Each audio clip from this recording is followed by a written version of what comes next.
get to Evergreen, where a man had a terrible run-in with an elk. His wife is giving us a better picture of her husband's recovery after he was gored by that elk on the golf course. Oh, he is really banged up. That's a big animal. The elk challenged the golfer between the 16th and 17th holes on the Evergreen golf course, just behind Evergreen Lake in Jefferson County.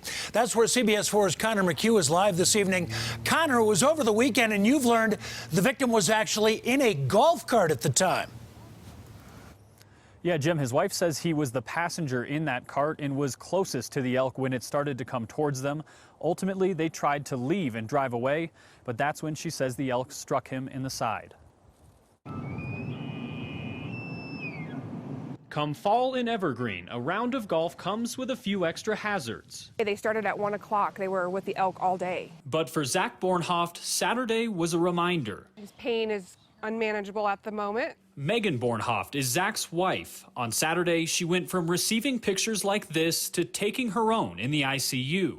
But Zach's last live picture tells it best. I got me. Did he? He tells her he and his golf partner were approached by an elk before the 17th hole and then challenged when they tried to drive away. At that point, the horn went into the back of Zach's right side, his right hip, and we found out that it then went through to his left kidney. The urologist told me 3 inches higher and we wouldn't even be sitting here. Colorado Parks and Wildlife says fall is mating season for elk, and it's best to keep as much distance as possible. During the rut, the bulls collect their harems and very aggressively will defend them. So they could definitely see a golf cart or people nearby as a challenger. Considering the circumstances, Bornhoft says her husband is lucky. For now, he remains in the ICU with a long recovery ahead. I hope he gets back out there and continues to golf.